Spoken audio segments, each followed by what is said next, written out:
Okay. Go ahead and call this council work session to order. It's Wednesday, August 7th. Time is 2 p.m.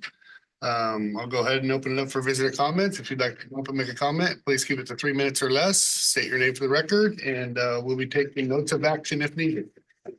Who would like to speak?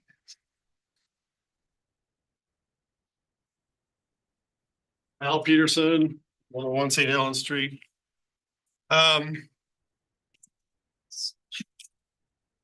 When I used to be involved in the city committees, there was always a lot of discussion about getting people who drive by off of the highway, down to the waterfront, down to the old town to see, what there is.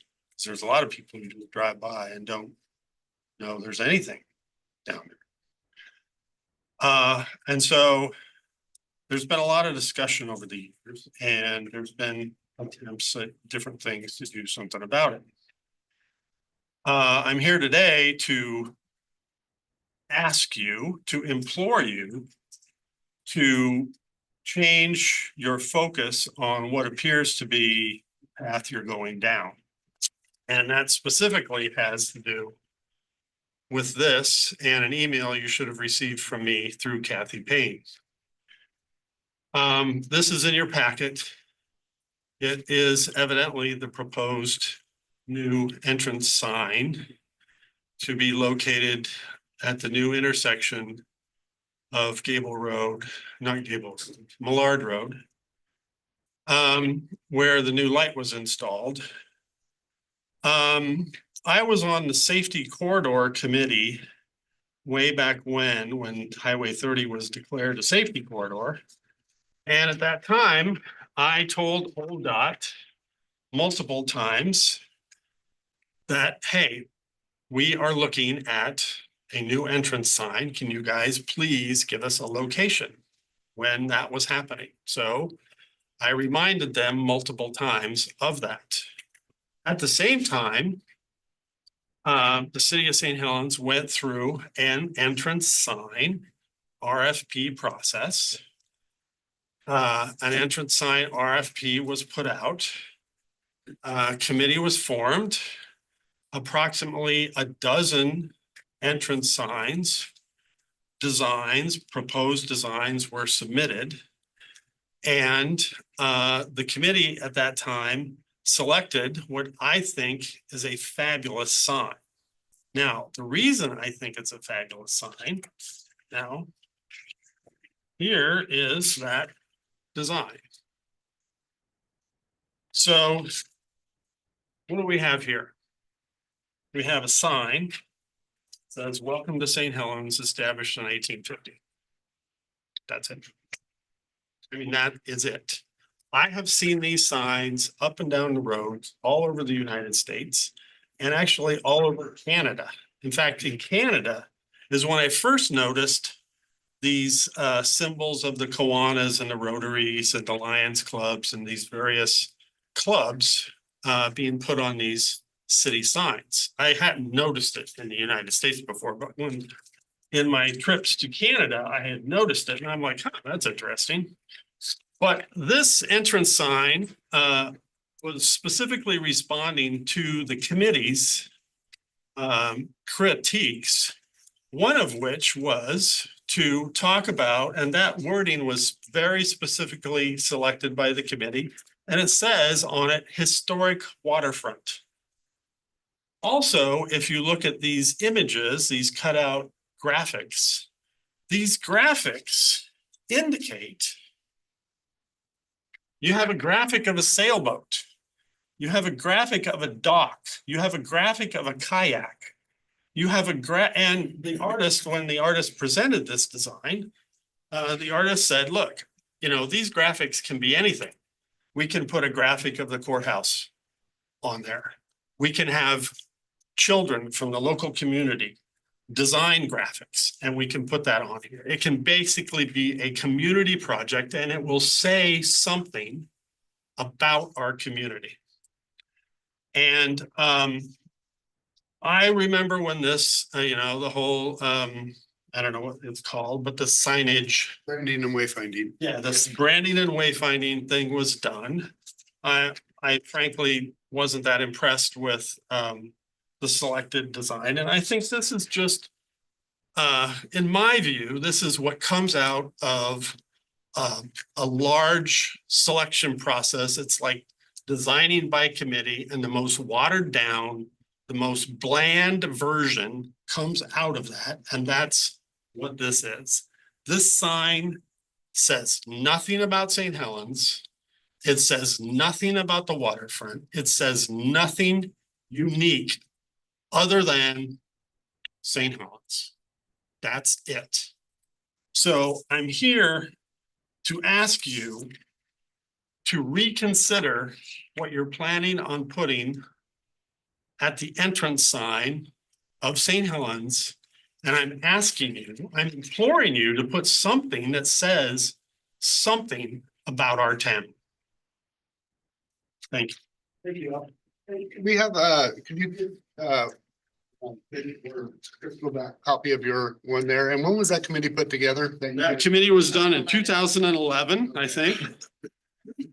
That, and when I submitted this to Kathy Payne responded, said, thanks for your comments. I'll send it to the city council. I read it. And she said, I remember when we did this. I have a folder here usually of the same designs Okay. and the RFP process. Here, Sal. Yeah, thank you. Okay, next, who'd like to speak next?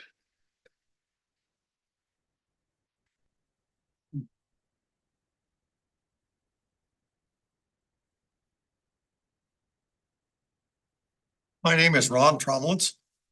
The city of St. Helens benefits from silency and secrecy, having no transparency for the 2 million gallon reservoir, the W449 rehabilitation. The newspapers enabled the city to hide the wrongs of the August 2016 contract. The newspapers had the opportunity to disclose facts associated with the 2 million gallon rehabilitation failure. The newspaper's interest could have disclosed the facts of the city's participation in the rehabilitation failure. The questions needing answers were, why wouldn't the city drain the reservoir for interior investigation? Delaying the construction start until October of 2016. Bidders, contractors, and rehabilitation plan designer never accessing the interior for concrete condition. The liner works increased the leaking. The reservoir drain line leaking was double the initial leakage. Bear Investigation was hired to find the source of the continued leaking and wrote an assessment that WPI's liner was not the source of the excessive leaking. Bear noted that there had been a lack of oversight. This involved a city employee charged with construction inspection. The newspaper seeking facts and reservoir information could find the facts by filing public record request. The liner was found to having delamination concrete surface attachment. Detachment was attached to the bottom of the liner. Asking the city for transparency, the questions might be answered by, we don't have to, and have no intention of issuing comments. A summary of the 2 million gallon proceedings led to October 2019 contractor stated he continued working would not prove successful. The city claims the rehabilitation failure was workmanship. The city spent 30 months in litigation and attorneys and didn't quickly achieve a settlement. This was a complex litigation settlement. The contractor ceased working and the city claimed that it was the contractor's W499 contract work. No evidence was ever provided. Arbitration have the contractors believing that they received misleading information on the reservoir's condition. Muhammad stated that he had made great achievements, claimed that he had secured the return of the money paid to the contractors. This was the attorney's work and not entirely a success. Contractors claimed no liability for the failure. The settlement agreement gave the city an empty, damaged reservoir. They stated they would fix it for $600,000. The hiring of Walker Consultants was an investigation for the rehabilitation cause and responsibility. This was not a successful conclusion and no disclosure of cause or responsibility, only John Walsh's client privilege. The fact that the 2 million-gallon reservoir needs replacement and the city is continuing its silence and secrecy. The city won't formally acknowledge they're missing the $4.2 million proposal, and 10 months later, the city needs $10 million of public grants for reservoir replacement. The newspapers won't deny the truth, they just avoid it. Newspapers printing a disclosure would reveal the truth.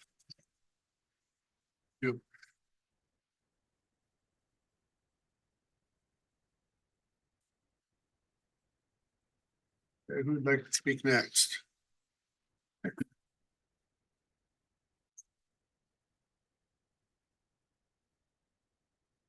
Brady Preheim, St. Helens. So first, I would like to encourage you not to support the jail levy.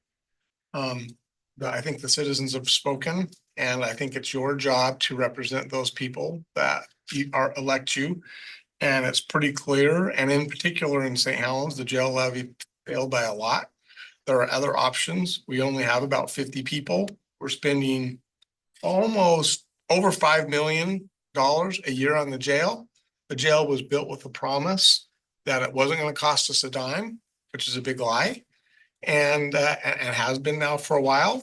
And of course, I brought that up before it was built, but of course, everybody ignored me like they usually do. And now here they are every year and want more and more money. It's a facility we simply cannot afford, and we can put people in prison in other jails.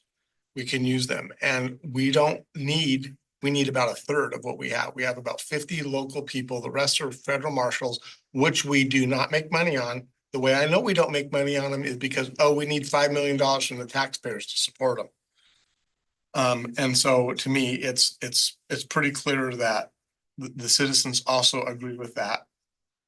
And then I want to talk briefly about the dirty dirt deal. I think it's getting dirtier. We're moving the dirty dirt. And we paid for the dirty dirt. What's up with that? I think we just seeded. I think we put seed on it and now we're moving it. So I don't know what's going on with that. I'm also really unhappy with the county. The county has made the parking lot downtown employee only, which really ticks me off. Because I park there literally every day and go for a walk. And I think that you should return that favor and make your parking lot that's next to the building that they're opening up that has 0 parking spaces city only, and not allow any county people there. And let's see how they're going to open up a building with 0 parking spaces. I don't know if it's going to be permanent or temporary, but to me, that's not okay. Then I finally want to talk about the broadband, broadband contract. The county just signed the contract with somebody else to do the exact same thing. You need to communicate. I don't know why there's no communications going on. I thought these people that you're signing the contract, so they were going to talk to the county, but they're not the same. The county signed a contract with 2 weeks ago. So we're duplicating services. So someone needs to communicate. I agree with the broadband. I think we need to do it, but I don't see we should be doing it twice and paying 2 different people. Finally, the Treadway. Treadway is the worst contract ever. I cannot believe that you are trying to turn this company into a micromanaged employee. This is not an independent contractor. These are micromanaged employees.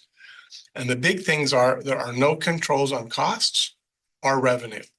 So instead of the city now having an independent contractor that has to be responsible for both profit and loss, the city is now getting into the business of tourism. Because you basically are having an employee that you're managing. There's nothing that will contain their costs. They can just bill you whatever, and there's nothing that's going to guarantee the revenue. What happens if the cost, as they did in Scappoose, exceed? What do? They just build Scappoose. Are they going to bill you? And what happens if the revenue isn't what they say it's going to be, as it also was not in Scappoose? What do? Who's on the hook? You are.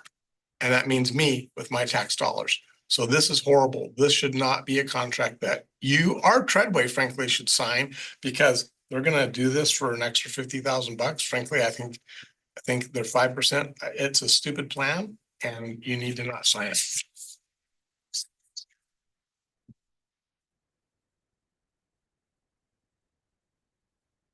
Yeah, who'd like to speak next?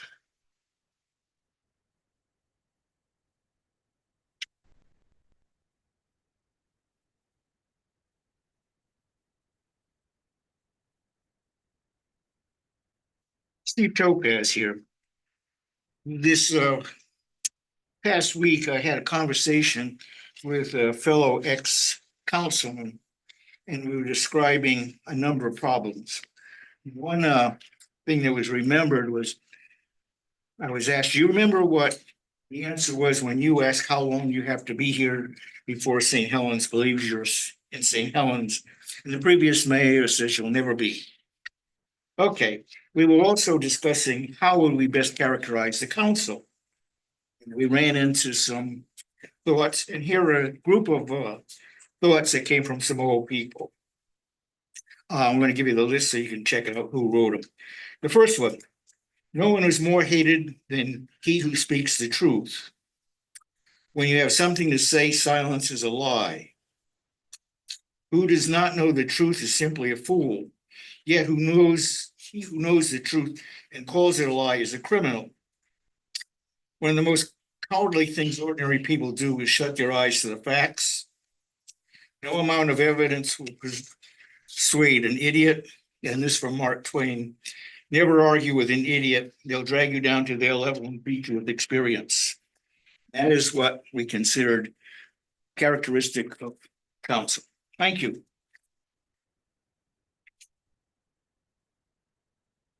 Any other visitor comments? Okay. Brittany, are you still there? Yep, I'm here.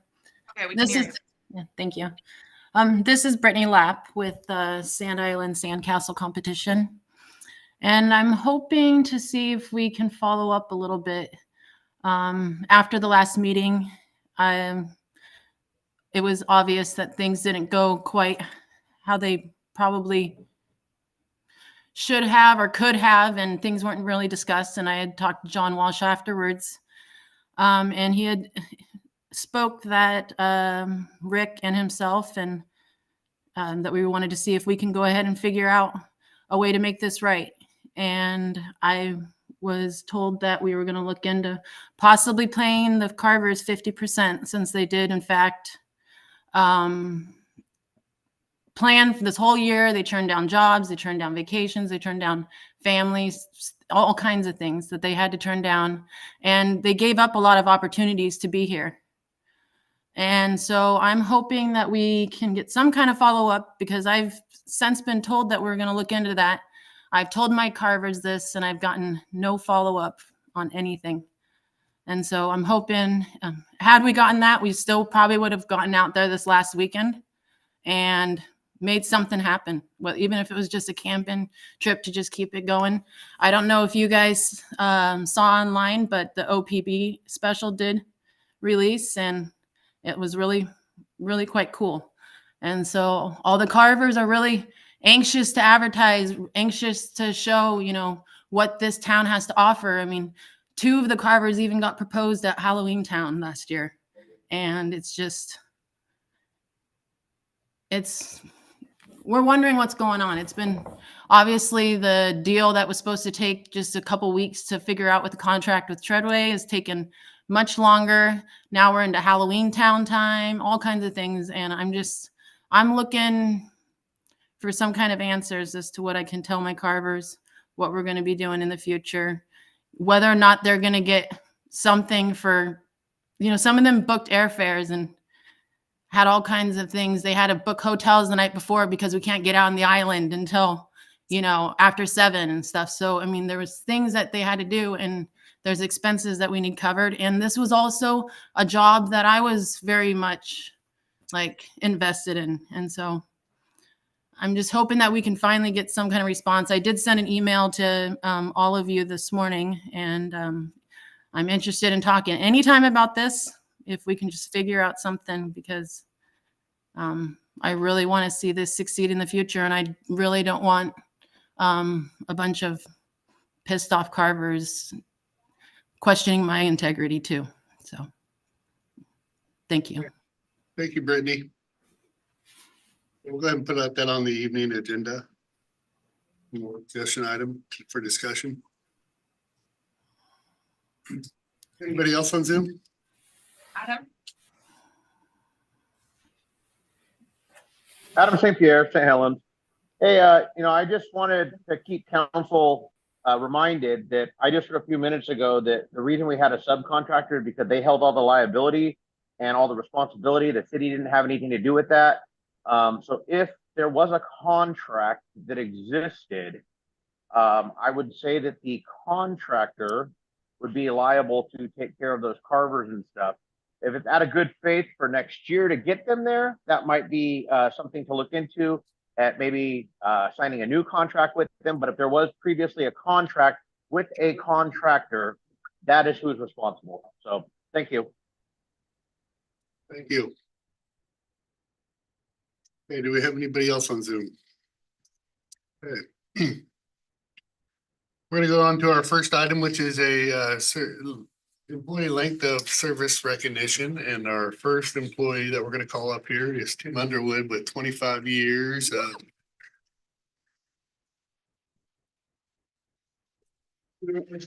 City of St. Helens. Tim works in our engineering department. He's one out there inspecting all the work that's being put in the ground, and we're happy to have had him for 25 years. He does a fabulous job, and he's definitely part of our community as well, so.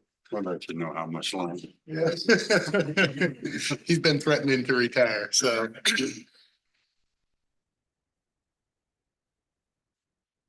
And then can you stand next to Yeah, me? 'cause we're probably gonna get everybody up here. Yeah, so hang on to this. Okay, our next length of service award goes to Tori Shelby. You have 15.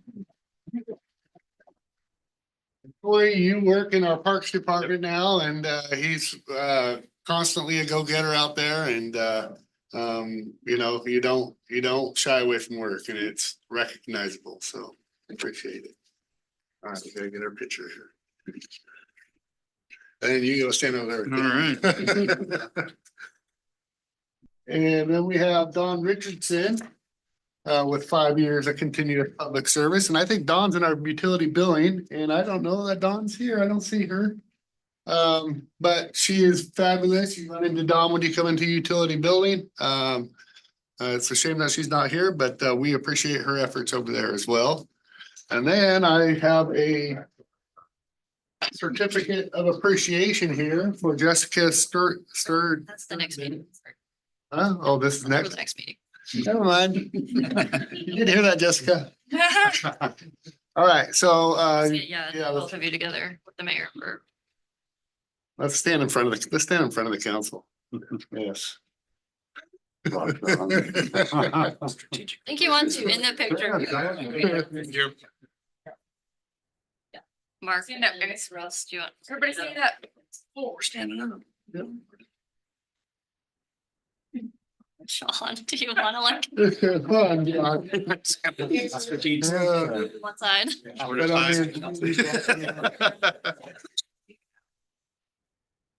Right, ready? All right, we appreciate you guys. Thank you very much. Yes.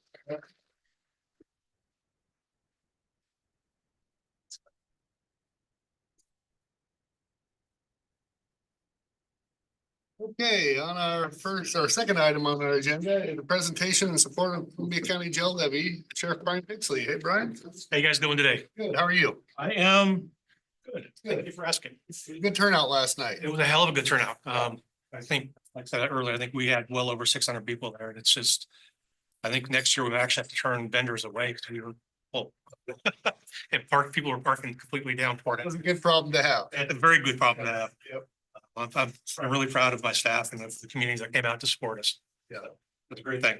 I invited Captain McFarland here just in case there's any operational questions that I can't answer. Yep. You can answer them for me. So first of all, I want to thank you guys for letting me speak today. I know this was very short notice, so I appreciate you guys getting me on the agenda as quickly as you did. I have this big, long thing, but I'm just going to hit some highlights and then I'm happy to answer some questions. And so in 2014, as kind of a backstory, in 2014, Columbia County voted to pass a 3-year levy, operations levy to keep the jail open. That was for 58 cents per thousand. That levy was renewed in 2017 and again in 2020 at that same amount. So we're 10 years into it. Today, we're asking the voters to again renew the jail levy, essentially renew the same jail levy at a slightly higher rate. We're asking for 79 cents per $1,000 of assessed value.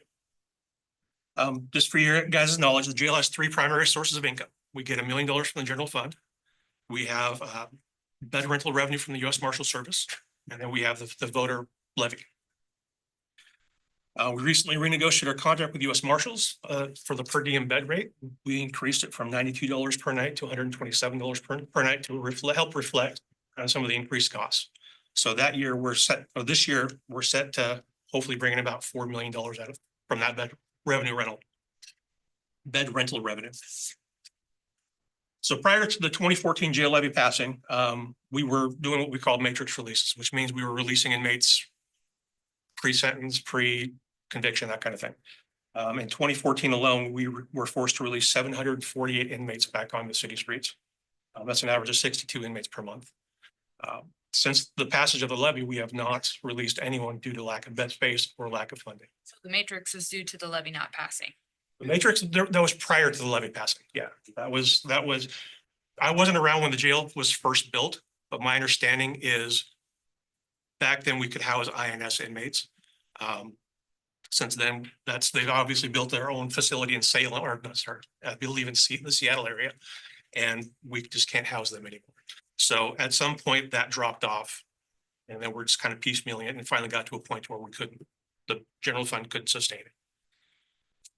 Number of inmates booked into our facility continues to grow. As a matter of fact, last year we booked in 3,057 inmates into our jail. It's an average of just over 8 inmates per day, every day. So the stark reality that we're facing now is without the levy, there just isn't enough money to allow us to hold offenders like we're currently doing. A no vote for this would essentially turn our facility into a book and release facility, and we would have to take the money that the county gives us and essentially try to contract with another facility. I know back in 2014, they were looking at contracting with Polk County because that was the closest jail that would actually house inmates. I know it's been said Multnomah County or Washington County would be able to do it, but they're actually releasing their own inmates, and Washington County is actually contracting with, they asked us to contract with them to hold their inmates, but they ended up going to Clatsop County. So that's just not, it's in the Portland metro area, it's not a reality for us. I would encourage you guys, actually Chief Greenway, to talk to Chief Greenway about what the implications would be if the jail closed for the city of St. Helens. So, yeah, thanks, Sheriff. We've been talking about this as a reality of occurring.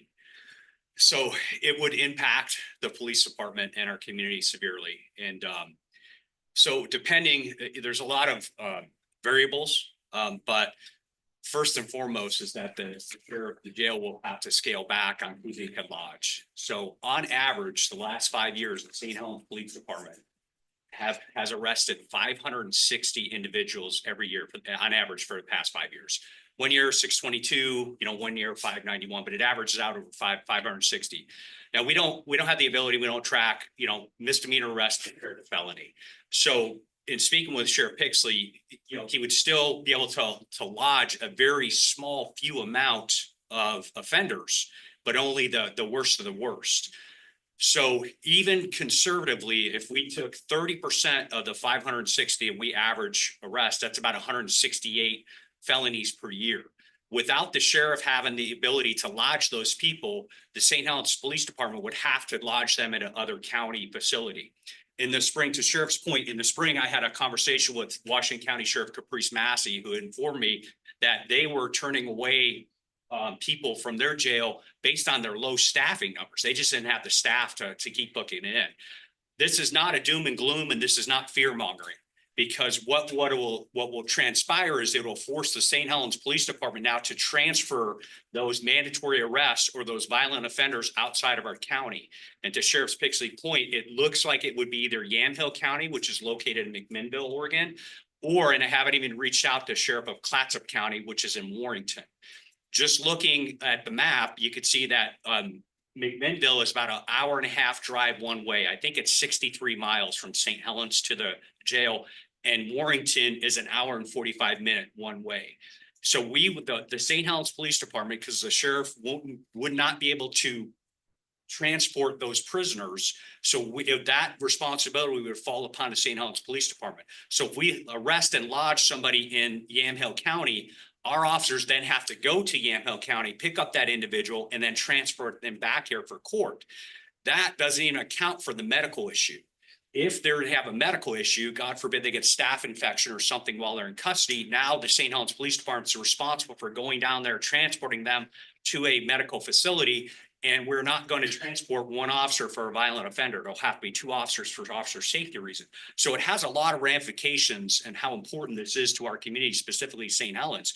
And to the sheriff's point, if it's a book and release in St. Helens, all the individuals that are going to be booked and released into our city, which is problematic because we're just kind of compounding, trying to, we're going backwards. We're trying to prevent crime. And then we have offenders who are just booked and released into our city. So it will have a major impact on the St. Helens Police Department.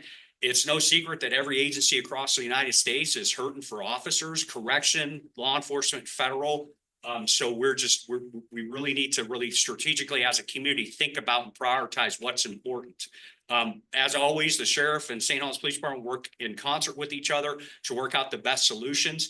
But this man's hands is tied right now. There's really no solution, and it's at the fault of our inflation's going up, the price of everything's going up, and I can understand what we're under. I haven't reached out to Multnomah County because I hear through many of my professional colleagues that to a sheriff's point, they're not going to be able to book them.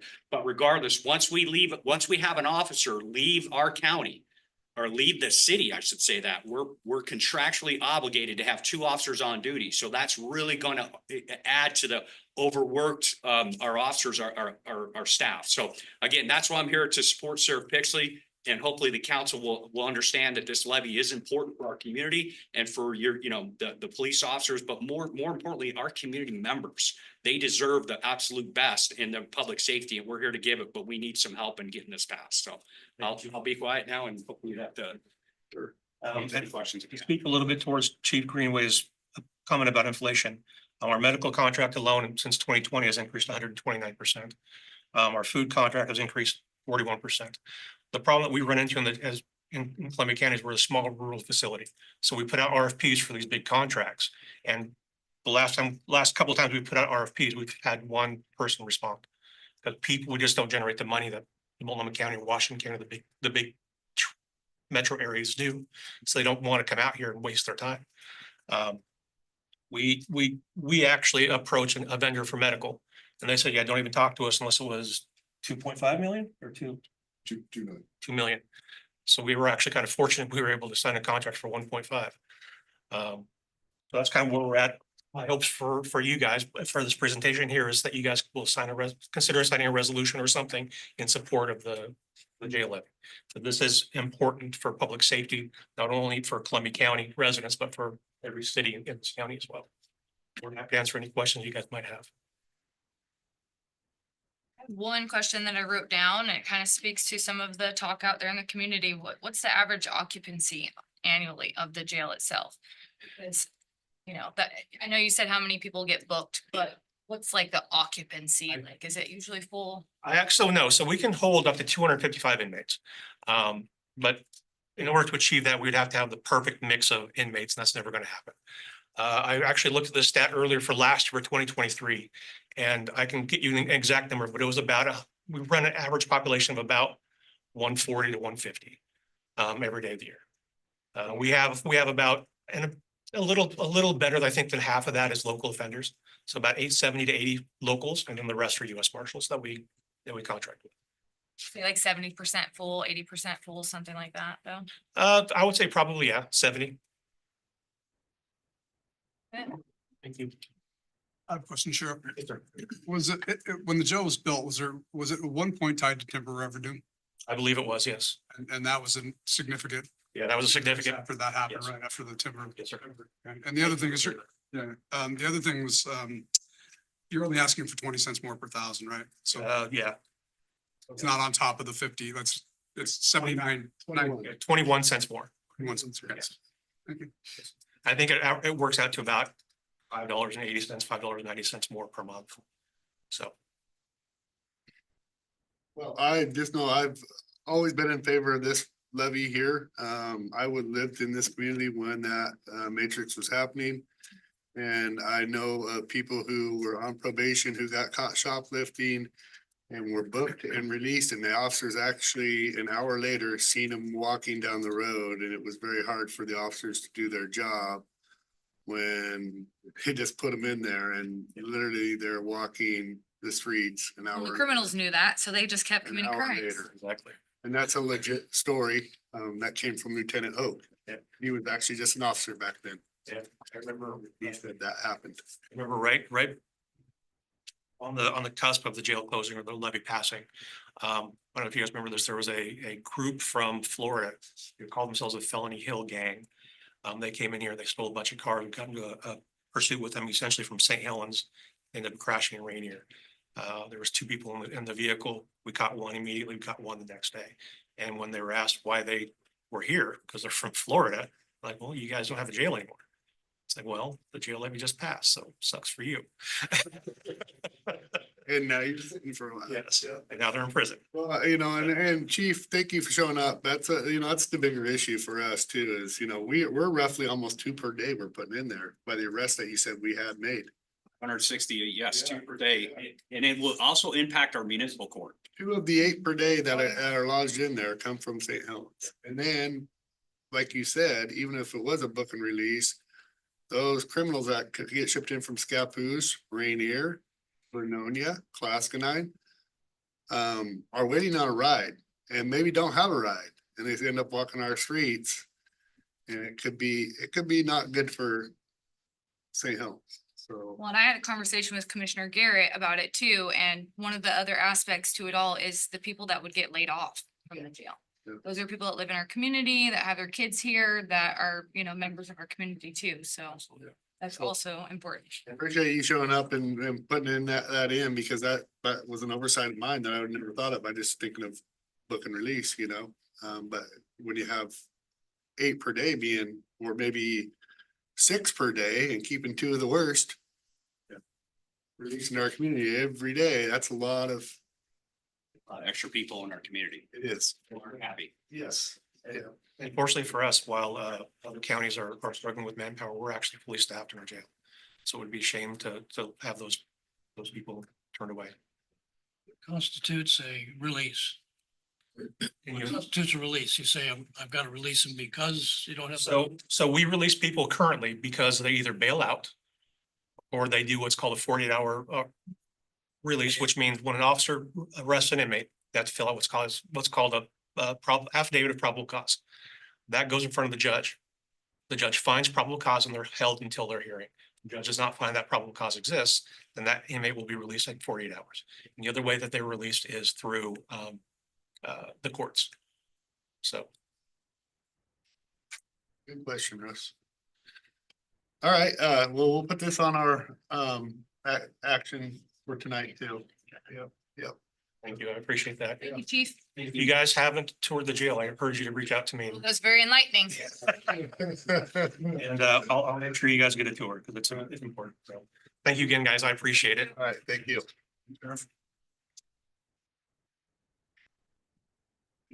Okay, our next item on the agenda is a library department semi-annual report. Library Director Suzanne Bishop. Hey, Suzanne. Hey, Suzanne. Thanks for the opportunity. It was just a month and a half ago that I was here with one of our library board members. So some of this you've heard before and some of it's new. I'm going to talk a little bit about some end of fiscal year stats. What I really hope to leave you with though is the power and impact that library staff and the library have on the community, not just the cool stuff that we have at the library. So just a little reminder of our strategic plan. Develop the library as a community's living room, and you'll see through the cooling center a great example of how we have done that. Engage the community in lifelong learning. We're going to talk a little bit about the cool stuff we have and how people use it, and then enhancing access to library services. I think you'll see throughout this. So cooling center. We library building, we're open July 5th through the 9th for that heat event. We had the building open from 9:30 a.m. to 8 p.m. and then 2 to 8 on Saturday and on Sunday. Sunday, we're not normally open. So we did provide 21 extended hours of service to the community. That meant that we had to have at least one library staff member. And in fact, we had 2 for those extended hours. As you can imagine, that really stretched our staff. We had 666 visits during all the open hours that I just described there. 75 of those folks were there during extended hours. So obviously we were providing an important service. We were very proud to be the cooling center in the county. We were the only option. So, we're looking at that. Crystal and John and I have talked about some other options and some other ways to support the work that we do in the cooling center. We did partner with several local agencies and Columbia County Public Health, Library Board. We had some library board members that came to volunteer, our Friends members. Counselor Sundin was there one afternoon. How it worked was we were able to keep the library proper open, but to be able to keep the building open, we had to have somebody in the hallway just to kind of keep an eye on things, make sure people are safe, getting what they need. Those folks, that was 40 volunteer hours of folks that were in the building, sitting there, making sure that people were safe. And then, as I said, additional library staff hours. We had folks from the fire and rescue brought folks in that needed a cool place to stay and didn't have anywhere else to go. We had a number of people from our houseless population that needed to be somewhere cool, and they came and spent some time in the hallway. And then seniors, we had somebody that came from Clatskanie because she didn't feel that she had another option besides the cooling center. So we served, I think, we provided a very profound service to the community. On a more lighter note, we're partnering with the OSU Master Gardeners. We're just opening a seed exchange, which means we'll have a collection of seeds. They're managing the seeds. We'll be helping to promote it. The seeds are in the library. They're organized so that people can come and take lettuce seeds or native plant seeds and then bring them themselves. Tomorrow, Chip Bubel is doing a program about seed saving, and they'll be launching the seed exchange then. So if you're looking for seeds, please come. Another example of how we serve the community in ways that you might not think of. Summer Library Challenge, of course, this is the time of year when we are crazy busy. Sometimes we have as many as 3 times more people than we usually do in the building. You'll see that we have lots and lots of people, kiddos, teens, and adults participating. Registered readers, youth 284, that's up to age 12, teens, and then our adult program is very popular as well. Building use, this is our final number for FY 2024. We had 41,833 visits to the building. I have the building hours here and the library proper hours. You'll see that the building is just open a half an hour before we open the library proper. And often we have folks waiting when we open the doors to come in. To use the hallway. And then library hours there. Our Wi-Fi hours, we've extended to 5 a.m. to midnight. And we have a lot of folks that sit in the parking lot. They need to do work. They're doing school work. They're watching, they're streaming something. When they're not able to be in the library, they have this option of sitting in the parking lot and using the Wi-Fi. Auditorium and Armstrong Room, we're starting to see a lot more folks using it now that the pandemic has eased off. Lots of library sponsored programs and events. The Adults and Crafts program that we do weekly during the summer and then monthly during the rest of the year. Lots of nonprofits. We have the Girl Scouts come and use it. Of course, we have our wonderful ukulele orchestra that's there every week. Nonprofit organizations. We've had some trainings from some state and county agencies, and then lots of private gatherings as well. So we checked out 65,011 items last year in fiscal year 2024. We own more than 42,000 items, and that's including the library of things, which I've listed here, also books, DVDs, audiobooks, the kind of things that you would consider traditional library things. But I thought I'd take a minute to tell you about what it takes to get that item onto the shelf. So first, we of course need to select the item. Those items are selected by professionals who are trained with master's degrees, are trained to select items that are appropriate for the community. We need a knowledge of the field. We need a knowledge of the community and what the community needs. We make selections based on our professional reviews. We also take requests from patrons, and we are able to satisfy almost all of those requests. So we get the thing, it comes in a box. It takes about 30 minutes for each of these items to be processed so that it's available on the shelves. That means our cataloger, who has unique, is highly specialized, unique knowledge. In fact, I think she's the only person in the county that has this knowledge, this depth of knowledge. She takes that item, she does some work in our catalog to make it available for folks. That takes about 15 minutes.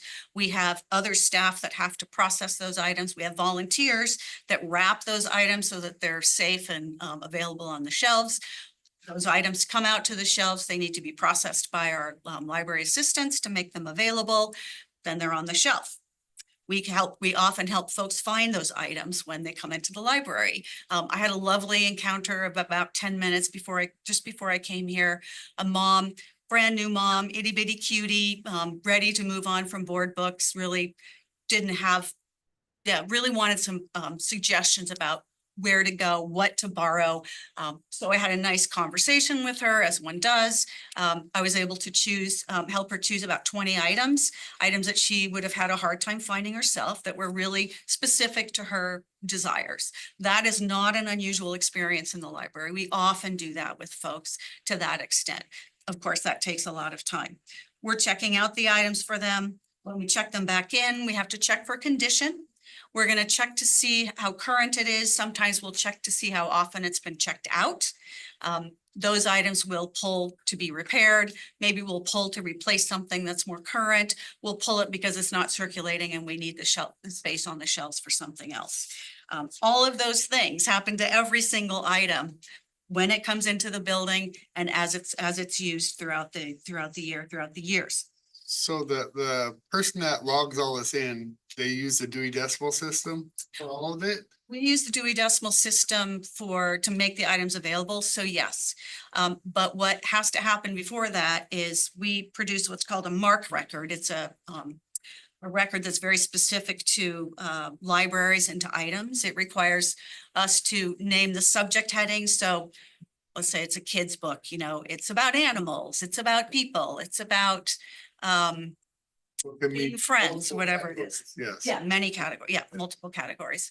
Also, what's the date of the edition? What edition is it? There's a lot of technical and specific information that has to go into that record so that our online catalog, so you can find that item, that specific item. If you put in a keyword, animals, you'll get all of the items that have animals in them. If you put animals and friends, you'll get a different list because we have all that information in the background. And that's what Nicole does. And that's, she's done quite a bit of training to do that work, as you can imagine. Yeah. All right, I'm ready. I had to ask because she's the only one in the county. I gotta know That's right. what's the deal. Yeah, that's exactly right. Yep, she's one of our hidden gems. You don't see Nicole very often, but the work she does is essential to the function of the library. I just wanted to point out one thing here, which is that 21% of our citizens have a library card. And we're very proud of that. That's a big impact on our community. That doesn't count, of course, the many thousands of people that come into the library and use the library for the public computers to hang out because it's a safe space. We have, a great little cadre of teens that come in and hang out, do homework together, lots of tutoring in the hallway. Folks just coming in and browsing and using the materials that are in the library without using their library card or a library card. Just a reminder that youth services, is one of the cornerstones of the library. Our way, the many ways that we reach out to families. I talked a little bit about this mom and her little kiddo. That's one of the ways we do it. Our weekly story times are growing in popularity. Toddlers, babies, and preschoolers. We do the Lego free play. We've got thousands of Legos, as I'm sure many of you have in your own homes or have had in the past. And we have kids that just come and hang out. It's a great opportunity for us to engage with them and their families, you know, kind of what are they enjoying in the library? What kinds of materials and resources can we provide that we might not have thought of? We'll get back to our homeschool meetup, again, a really popular program, and back to some STEM programs. And then I mentioned this, the Summer Library Challenge and some outreach. Adult programs, just a little sampling here. We have our monthly book club. It's run by Terry, one of our library assistants, who's a former AP English teacher. So as you can imagine, she does a wonderful job of selecting the items, preparing the conversations, and then hosting those book clubs. We do special programs, and then I mentioned the Adults and Crafts monthly program earlier today, or earlier. So we're very excited. We have made an offer to a youth and makerspace librarian. We're still waiting to see how that pans out, but we thank Counselor Sundin for being on that hiring committee. It was a joy. We had a very deep pool. We had 22 people of the 58 that applied that had both youth and makerspace experience. We interviewed 7 of those. 4 of those were highly qualified, but 1 person just rose to the top. There was absolutely no question that she would be a great fit for the library and for a makerspace. And then, you know, that really fills in with looking ahead.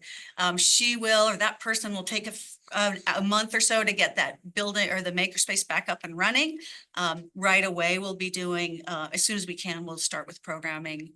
And that'll include this person negotiating and engaging with experts in the community so that she's not doing all the presenting. She won't have time given her her job description, but she'll be able to bring other folks into the library to into the makerspace to do some training. Now I'm ready. Keeping going back and forth. So our Small Business Resources Center or corner, we just opened. We are collaborating with the Small Business Development Center. We were funded by a grant from Grow St. Helens, which gave us $2,000 to purchase new books for the collection, and also a wonderful database of business materials that people can access. We had our grand opening on May 16th. We've had a lot of interest in the library, and people going straight back to that corner to use the space, find the materials. We're continuing to add print and digital materials to that collection. So I see it growing. We're very pleased. SBDC was so excited by this opportunity or this idea that they're now setting those up in all the other libraries in the county as well. So good momentum there. Well, one of the reasons I chose this photo is because our beloved Cameron, as you probably have heard, is moving on. They'll still be working with Crystal, but unfortunately, we're going to have to find somebody. I can't use the word replace because they are, you know, they have been such an incredible asset to the library. But so we will be looking for someone for that position. And then this is a list of the kinds of things that you've seen before, the variety of things that we do to support our community.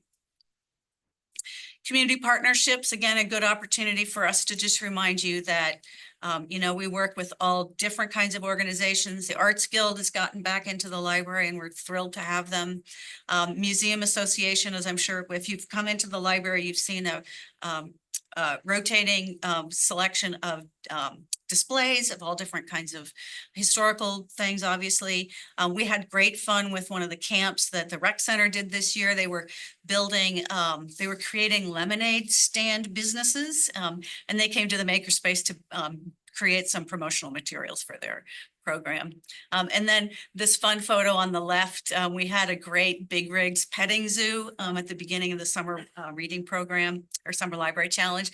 We had, I think, 350 folks come by to hold up axes and Actually, my niece in that. oh, is it? Yes. I was like, you know her. We had a garbage truck. We had Public Works brought a couple of cool things. You know, we had kids all over the place. They were having a great time. So another fun way to reach out to the community and partner with those emergency responders and other folks that serve the community. We do all this with 6 FTE.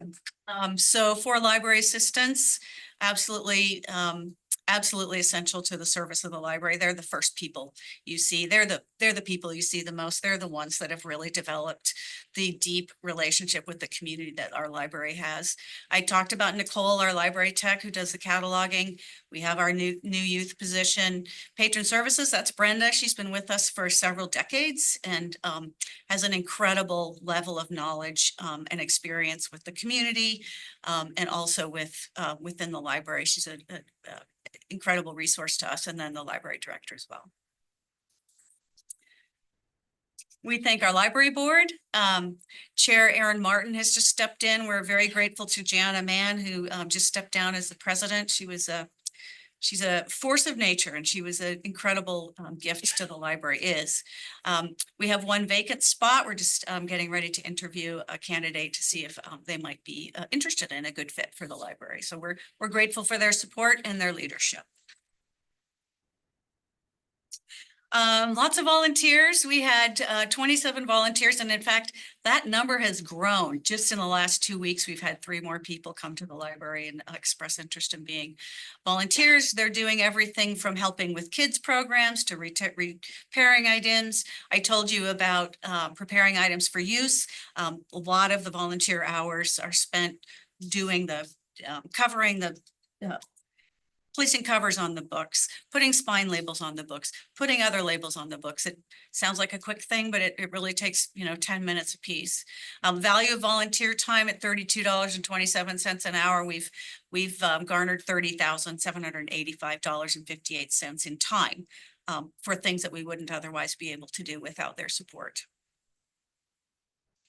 And of course, our Friends of the Library organization, they are such a support to the library. They've funded all of our programs for the Summer Library Challenge this year. They funded the genealogy conference. They support our book club. Here's our roster of officers. They're in the library all of the time. All of those books that you see in the library as you're walking in, the books for sale, all of those are donated to us in the library. They look at all those things. They go through all of those things. They place them on the shelves. They keep them going. And then of course, they do the big book sales. So their support, not only the items and the money that they bring to the library, but also their community support is really essential to the library. And I just want to leave you with these wonderful comments. We see, these come in pretty often. Maybe once a week, somebody sends me one of these. And it occurred to me that maybe it would be helpful for you to see, again, how deeply we engage the community and what a help we are. And one of the things I wanted to mention was that, point out was that one in the lower left corner. We had somebody that came in looking for something to eat and needing a ride and needing to use our phone. She didn't have a cell phone. She didn't have anything to eat. Terry thought she might be able to get her a granola bar, and she unfortunately left before we were able to help her. But I mean, that's the depth of care that our staff has for our community, and and how powerful it is that we can help people in those ways. We'd like to do more of that, but these are a start. These are the things that we can do right now. All right. Any questions? Just one quick one. Were there any issues with when the cooling center was open, just in general, did that go smoothly? Yes. Yeah, it was great. Yeah, we always wonder who's going to come in and what their needs might be. We were able to help the folks. So the person that came in with heat, I don't think she had heat stroke, but she was quite hot. The EMT came in, got her settled. She was fine. She stayed for a couple of hours till she cooled off. Columbia County Emergency Management gave us water bottles. We passed those out to folks, and those were really popular, as you can imagine. And they also brought some toys for the kiddos that we were able to hand out as well. So no, it went very smoothly. We wouldn't have been able to do it if we hadn't had those volunteers in the hallway, and it really, really made a difference to our community. Thank you. So Go ahead. I just like that there's lots of things to do. That comment, there's lots to do. Yeah. Yeah. I was just gonna add a comment to Suzanne and her staff and what a wonderful job they did in supporting that cooling center and just all the work that goes into it. Councilor Sundin pulled a shift on one of those days, and it was really hot, and nobody else is doing that around the county. And Crystal and Suzanne and others, we're it. That's, senior center wasn't doing it, and it helped a lot of people, and you guys did a great job. Thank you. And then the Small Business Development Center, Resource Center, that investment really stems from an investment the council made years ago in seeding that effort to have a small business development center prior to what we have now, working, through SD or Paul Vogel and Columbia Economic Team. Was people had to drive to Portland to get services, and now we have services. We have it in our library, and it's really paid dividends. We've made an investment; it's paid off. It's really good to see those things kind of pay dividends over time and get attracted the Grow initiative, and that supported another person to work in that space. It's great.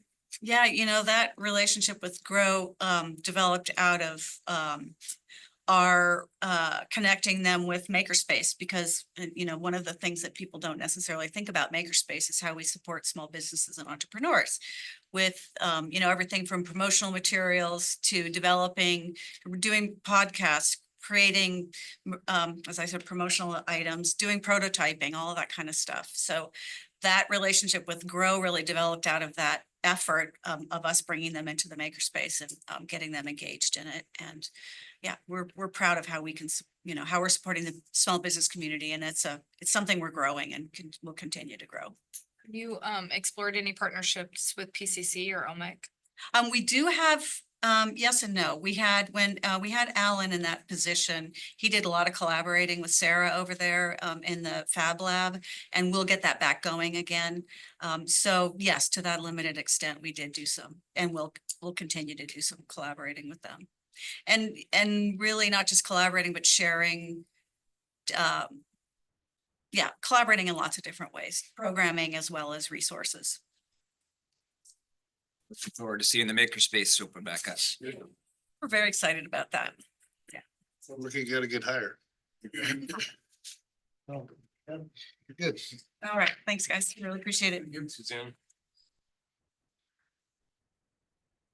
Okay, our next item, utility bill leak adjustment request for 2560 Columbia Boulevard, Melton. I'm gonna have you go ahead and do, looks like we have two of them in a row. Another one for 2304 Columbia Boulevard. Nesbida, is that how you say that? I think that's how you say the last Keep name. saying we're not gonna see any more of these. I know, you're jinxing it. You really do see them. And doubling it up. Yeah, I made the same observation myself. I went through the cold season, came out, we're having a couple on every agenda, and I just was thinking earlier today, there's 5,000, almost 5,000 connections in the city, and Yeah. I think it's just a probability thing that there's gonna be some that leak and some that leak more than others, and both of these are for multi-month leaks, so a total over $1,000 for the request, and Which is out of Gloria's authority or your authority. yeah, which comes to the council for consideration. Yeah. Things smaller than that, we just, adjust them to the normal. Are proposing that with both of these, that they pay their normal amount, take the last three average years of billing information, get an average bill, take the overage and just adjust it accordingly. Anything, anybody? Good. All right. Now let's go on number 6 on our agenda, which is review agreement with Strategic Network Groups Inc. for broadband planning services.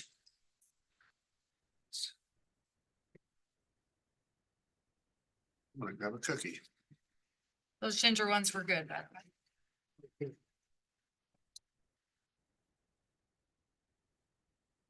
So there's two things on the agenda tonight related to the broadband work that we've been pursuing over the last 4 years or so. Jenny, do we have, is Michael Curry online? He's not. He was gonna try to be here on East Coast, but anyway, one of them is resolution 2017, which supports the findings of the broadband report. Yeah, the e-strategy report that the council prepared. That document will be used to work with private partner entities to bring broadband investments to our community. And our scope of work with Michael Curry kind of terminated with that. That was an ARPA investment with the money that we received from the feds. It kind of aged out. It's news to me that the county is working with somebody other than Michael Curry, because he told me yesterday that he is working with them, and I would want him to confirm that. And SNG is the company, Strategic Networks Group, and Holly Hunter over at the county is their IT person. That's the contact there. But there's, been a lot of work in this space, mostly about advancing broadband opportunities, digital inclusion for our community and the community surrounding it.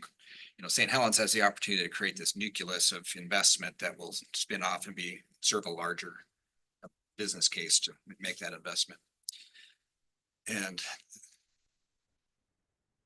not only the private investment, but the BEAD funding, which is is also $682 million that's coming to Oregon. The city's in line to receive a pretty good portion of that share for those people that are working on these kinds of things.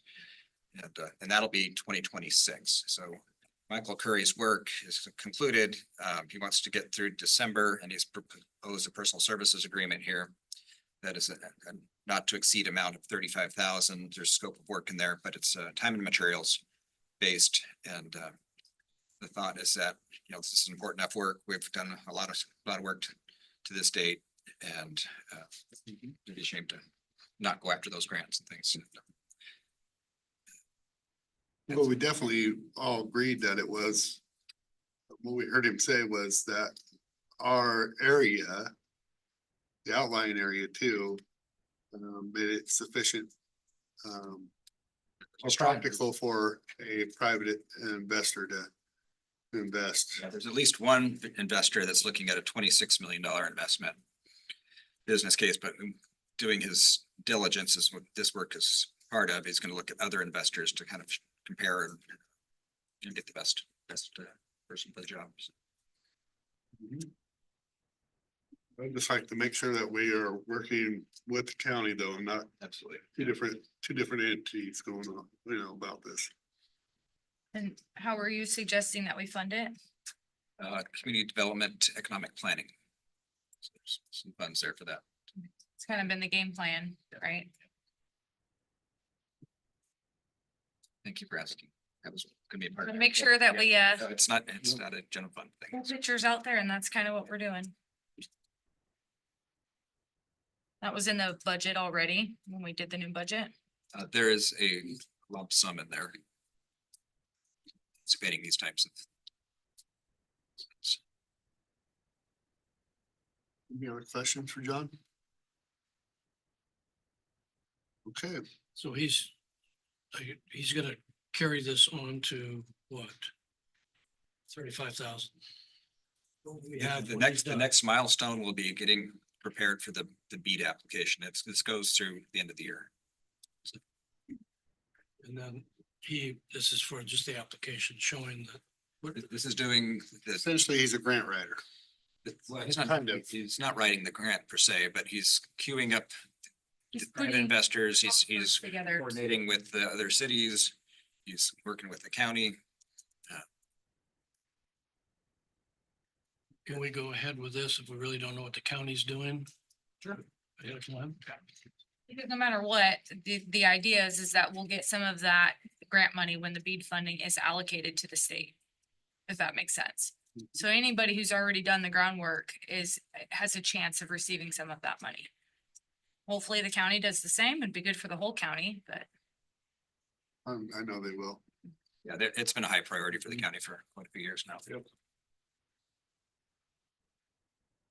Okay. So let's go on to our next item, which is discussing regarding the Welcome to St. Helens sign. Jenny Dim Show. You, Mayor? Yeah, so I was asked by John, I guess there were a couple counselors asking about the condition of our entry signs and you can initiate it. that's right. Yeah, so I just kind of wanted to summarize what we've done up to this point in time. You heard some visitor comments that there's been work done even prior to the branding and wayfinding effort. But I just want to talk about kind of since I've been here, what we've been able to accomplish, and then maybe at the end, we can talk about, you know, what council's goals might be. So back in 2016, Travel Oregon was funding grants for communities to develop wayfinding plans. And so we applied for a $40,000 grant. We matched it with $40,000 and developed this plan. And the goal of the plan was to have a cohesive wayfinding effort. And so through that process, they did a number of open houses. So I know you can't really see these, but they surveyed the community on a number of things like color schemes, materiality, very like esoteric questions were asked at these open houses. And they were kind of summarized in this plan. You know, you can see some historic photos here. Some of you may have even taken that survey. For years after that survey, I got feedback from the community that they really enjoyed participating in this planning exercise. And ultimately, 3 design options were vetted. So this first option kind of incorporated basalt stone. You can kind of see some of the elements. Maybe this will look familiar to some of you. The second option incorporated some of the timber. You know, obviously we have a historic timber industry. And then the third option focused on our proximity to the river, and it had a lot of blues, and sort of like this sail type theme. Ultimately, we kind of combined some of those elements and ended up with some stone feature, and also kind of this blue river aspect. And so this was kind of the preferred design during this process. And this is what resulted in a follow-up grant to actually install some of these signs. And so that was also through Travel Oregon. And so this was the identity signage that fit within this kind of branding exercise. And the second grant that we applied for was to actually install some of the signs. And because of what Al Peterson mentioned in visitor comments about our goal to try to get people from the highway to our downtown, we focused our signage on the St. Helens Columbia Boulevard couplet and then along St. Helens Street all the way to downtown. So that's why you see signs on those key corridors. But also in that, we recommended 2 locations for entry signs. So one kind of up near Deer Island at the north end of town, and then one at the south end. And you'll note this is Gable Road here, and this is Furlock. So current sign is in the plan. This was where the entry sign was proposed along the highway, and then the other kind of south side of Liberty Hill, the other sign was proposed. And so I just included some of this for context. This was in our adopted plan. Now, none of this requires that we do it. I'm just sort of giving you some of the context here. Sure, and I know you tried to get it out further out to Millard Road. You're already foreshadowing my next slides here. Okay. So in 2020, when the Millard Road signalization project was well underway, we engaged with ODOT to actually get something built as part of that project, or to at least have electrical conduit brought to future stub outs. That proved to be much more difficult than we anticipated, and it took about a year of emailing with the proper ODOT folks. So it's ODOT Rail, and then there's the PNWR, so the actual private operators of the rail, and both agencies have to vet and approve what you're proposing. And there's 2 separate permitting processes. And so ODOT Rail and ODOT Highway were not going to let us get in on the construction permit that they had already received for the Signal project. So long story short, the Signal project had to be completed before we could undertake this effort. And through that process, I learned who the right people to talk to were. And I also learned that they're very particular about the type of footing that you're installing and the distance that it is from the actual tracks. They also look at content a little bit. And I learned that the previous effort that the Arts and Cultural Commission or the entry sign committee went through, ODOT Rail wasn't particularly happy with the level of detail that was included in that sign, and they worried that it was too cluttered and that people would want to stop or slow down and that it would be a distraction. And so they wanted something that was more vehicular focused and not pedestrian focused.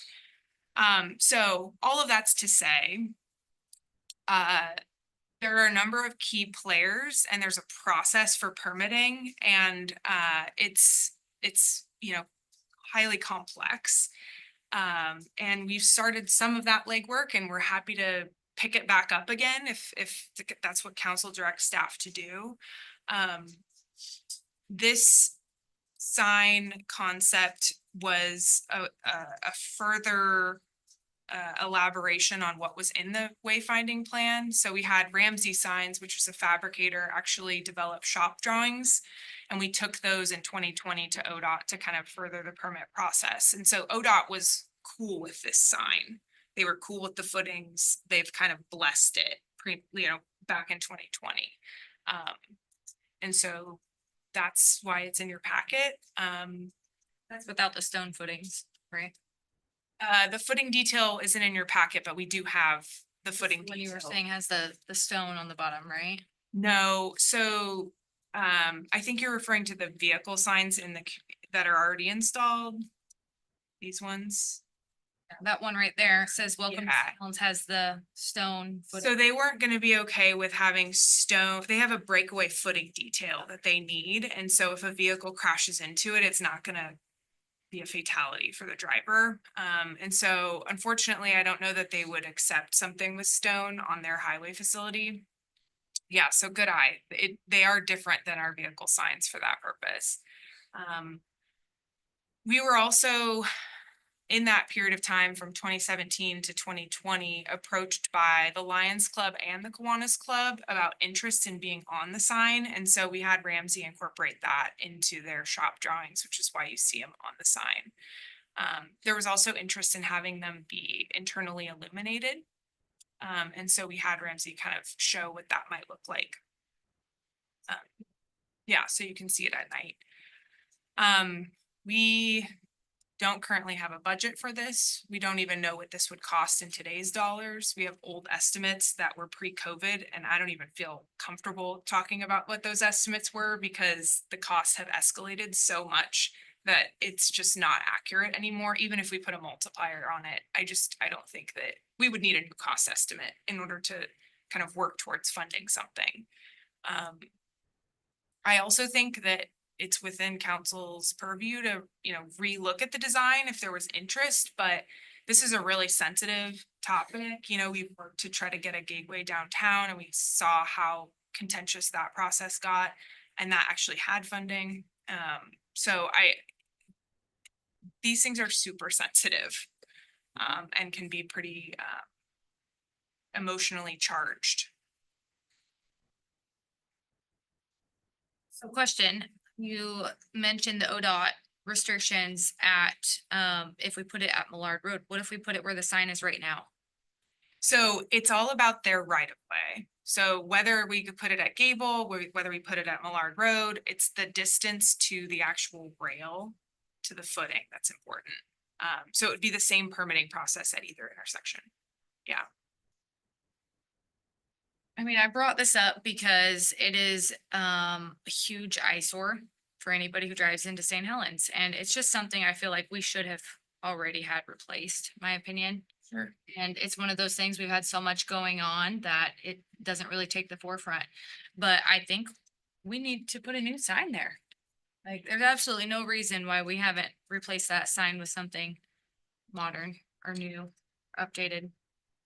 One thing to think about the old signs is, it may be a good bargaining token to say, we'll remove these old signs out of your right of way if you'll allow us to have a new one. And so I don't want to prematurely remove something that might be helpful in its permitting a new one. I agree. I mean, I think that's why the 2017 effort was popular. I think that's why we were able to get grant funding. I just know these became a hot topic on Concerned Citizens. Oh, yeah, that's why I put it on the agenda. So, about somebody was out there painting them because they're. Yes. Yeah, somebody was out there painting them because of the way they looked.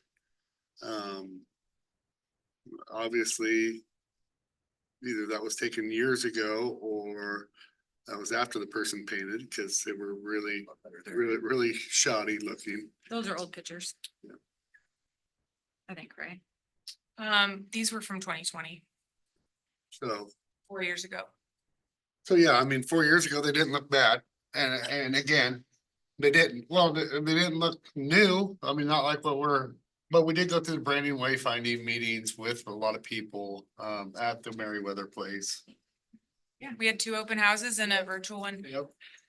So, not sure what council's direction is, but there isn't currently a budget for it. We could certainly look to try to acquire funding, like we always do. We're always on the lookout for grants and things like that. Or if John, you wanted to add anything here? No, the one sign that says Community Achievement 1956 award is a little outdated now. Yes, does anybody know what that's even about? No, do you? You should know. I do. Okay.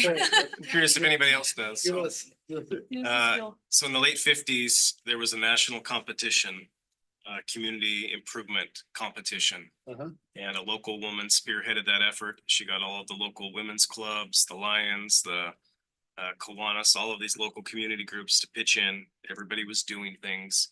You had to do things to better your community. So part of that effort, they created the Sixth Street Ballpark. They created Civic Pride Park. They cleaned up the city. They painted buildings. They did all kinds of really cool things. And they ended up winning this national That's awesome. competition. So That is cool. they got a $10,000 prize. Got a plate that's up in the museum. They got an award that is also up in the museum. So that's what that sign's about. It's kind of ugly, but it's got a neat story. Yeah. Nice. Well, I personally, I think grants are really effective and are really helpful, but I don't know if I think we should wait for a grant. I think that I'd like to see if we can look into some of our, budgets that we have right now for community development or other things, and see if we can make a sign happen quicker. I think the citizens of St. Helens deserve a nice looking sign. And we've waited a very long time. Jenny, you put a lot of hard work into it, and I think it's time. Like, let's make this happen. You ever go back and look at the work they put in at 2011? I kind of like some of those designs that Al forwarded on to us. There's a couple in there that really stood out to me. Yeah, Couple of questions there. They're not mutually exclusive. One thing we can do is get an updated cost estimate on the current design, and then the other is the council's desire to revisit the process and I'm fine with looking at the process, but I also want our signs to match, and we've already put in a lot of those signs downtown. So, but So if we have one sign at the highway that looks different than the ones downtown, I'm not a fan of that. I just think when I'm going to a community like Vernonia just got a new sign pointing down to where Vernonia is at, and something striking, something memorable. And this design that we have now, I don't see that as being overly memorable. See it as you drive by and. I agree. Doesn't tell you anything. I agree.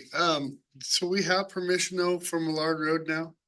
So that would That's have been what I- on that particular location with that particular design and that footing. So we would have to reapply for permits. We want to change it. Basically, we got it to a point where they said, we don't see a red flag here, just submit your permits and we'll That's get the it place it processed. really needs to be though. I mean, Yeah. so Gables really got a lot going on as far as existing signs and clutter. And now that there's a signal at Millard, I think it makes the most sense to slow does. people down like as an entry. Yep. It's not quite in city limits today, but it is within our urban growth boundary. So at some point, our city limits will extend down to I Millard. mean, it's close because we just have people annex in right there. Yeah, it's getting closer and closer, Yes. more annexations we draw. Yes. So as far as location, that would be my recommendation.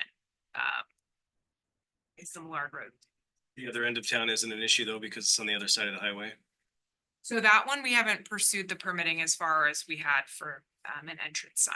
I think two signs that are striking that pop, that doesn't have to meet our wayfinding if, you know, I mean, You could incorporate some of the same colors and some of the same. but something that, yeah. So we would have to start back over at the drawing board though. That also has soft costs because you're redesigning and going through this process. Well, we have something to go off of though. We have some good.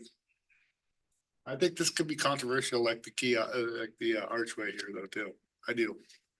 I think what's controversial though is the fact that we haven't replaced the signs in 50 years, 60 years. I don't even know how long, a long time.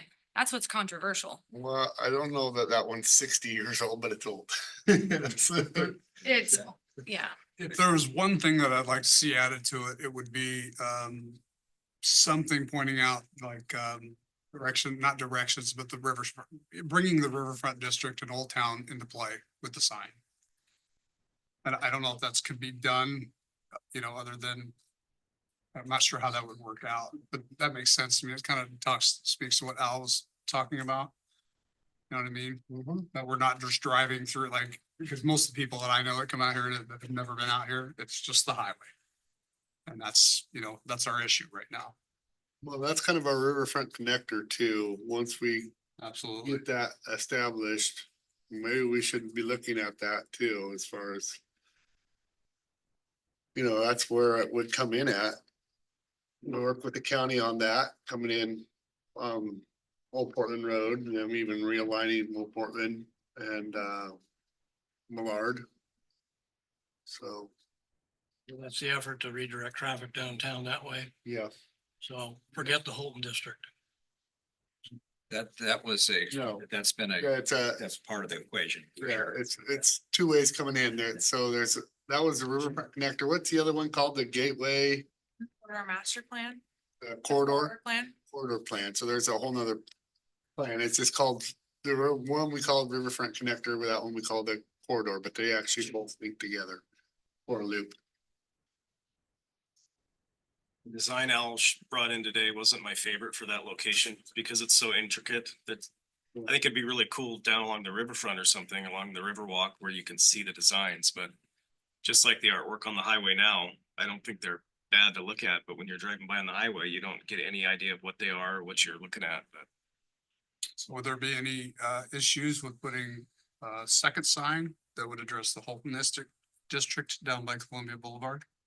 There's a plan in the corridor plan that the mayor was talking about, like as an entry right into Holton.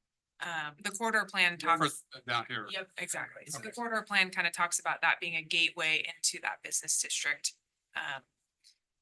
And can we do, I know you're working a lot, can we do like a little retreat on all of our riverfront connectors, our corridor plans, kind of just an overview of what the planning that we have today, and especially with the construction, it tells the story of the construction of downtown too, kind of in all of that. I think it's just vitally important that I didn't sit on the corridor. That's why I can't ever remember the name of it. I was on the riverfront connector. I don't know, Jessica, were you? I was available with the for that? archway and some of the wayfinding signs. I saw Okay, that. but you weren't on the riverfront connector.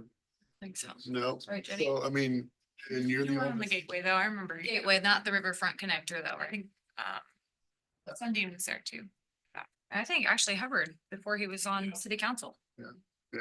Yes, But that's the type of kind of committee that's formed when you're, starting a design from scratch. yes. Yeah, and there's a process and you engage with stakeholders and it's not just, a design that John and I like. I think more importantly, that it'd be just a open, it's not gonna be a meeting, it's gonna be just a review, a cap, and for counselors, if they have any questions on anything, but just to, that it's in the forefront of everybody's mind of what's really going on, and you can show the archway, and then they can ask questions, not that we're trying to redesign, but just look at it as a whole. Yeah, I mean, I think Connectivity. we did something very similar for our urban renewal. Yes, we introduction in did. January. Yes, we did. all the transportation plans and talked about their connection to urban renewal and that's the funding source for them and Like downtown, we knew was gonna be 22-foot streets because it narrows and slows people down to 20 miles an hour. And parks them. Yeah, even the Sustainable Design Assessment Team back in 2014 took a look at developing a hook, getting people off the highway. How do we get them downtown? How do we create the intersections? And they did some conceptual renderings that were really pretty amazing and Like to it see didn't, that. didn't have a lot of committee input, but it was Yeah, I'd it like to was see that. professional architects that were. Anything that might be helpful like that we could put together just to kind of. I like that idea, but if I'm just being honest, I don't want this to be another thing where we look back on it and, oh, these designs were from 2011 and we never put a sign up. Like, I think we owe it to the citizens to get a sign up there. I mean, we have people out there painting our sign. That's embarrassing. We should put a new sign up soon. If we can find out who painted the sign, I'd like to know. I would like to thank them and maybe present them with the key to the city. To your point, Sir Chilton, I think it'd be very easy for us to get a cost estimate from the fabricator who prepared the shop drawing. I think that's a free thing that we can do. That's a quick thing that we can do. I'm also hearing feedback from other counselors that they'd like to revisit the design, so I'm just hearing mixed messages. Yep. I think too, sometimes it's not a matter of new, but it's a matter of taking care of the things that we have. So maybe if there's a little more maintenance or upkeep, it would be in better shape than it is now. So we all agree though that we want to have a sign up by Millard Road and one on the other end of by Deer Island Street. That what I hear, and we need to pursue that still, at least getting the placement, and you're working on that currently, or is it kind of on Well, I hold? mean, it's in our adopted plan. There's just no budget for moving forward at this time. Okay, so until we actually have it ready, the budget ready, you're not gonna reach out to ODOT to get. That's right. Yeah, we wouldn't want to try to pull up, it costs money to pull a permit. So I'm not gonna pull permits if we don't have a plan to move forward with implementation. Let's get a plan. Yeah. Let's get a plan. One thing related to the signs is just the general presence of the ODOT corridor right there over the last 7 to 10 years. We've really stepped up the game and mowing that regularly, trimming the trees. It looks so much better than it used to. Yeah. Those trees used to go all the way to the ground, it was waist high before it got mowed. And now we're actually getting to almost a manicured kind of state. So it looks a lot better than it did, but this probably makes the sign seem more, look more out of sorts, I guess, when the rest of it's. Well, ODOT is not the problem, it's ODOT rail. The toughest to up out, right? Uh, I think believe the same. I mean, they're all just permitting hurdles. Well, it sounds like Jenny's done her homework on it and it was waiting for the project to finish there so that we can start working on our project. They wouldn't even talk to her for a while about the signage. You kept reaching out, correct? I mean, we had our thumb on that signage quite some time. It was a long period of time of just pestering and pestering and If you pestering. went back and looked at your emails, you probably started 5 to 6 years ago. Yes, that's it right there. Yeah. Yellow envelope that thick. Yeah. It was a Hoover. Let's see. But if we could find out that person's name, I would like to at least thank them and recognize them some way, somehow. Sign. Do you know, Jenny, who is the designer of this particular sign? Okay, so what do we want to do with this? Because we're obviously not done with this, so do we want to move this to further and have more design options? And we had in it what Al sent us. Obviously, we want to move forward with the design and can't even do that until can't even apply to put our signs till we have funding for it. I don't think a sign should cost that much personally. An updated cost estimate seems in order. Yep. It's not an expense. Probably not. So would that be the next step? Zoe recommending that the next step, the cost estimate, Sure. You can reach out. and we could have it for us by next meeting, maybe? Yeah, I could try. Okay, that'd be great. Thank you for all your hard work. I know you worked diligently on that signage particularly. That was a manila envelope like that. So. All right. Any other input before I move on to the next item? So review draft agreement with Treadway Events and Entertainment LLC, special event coordination and management services. All right, John, what you got for us?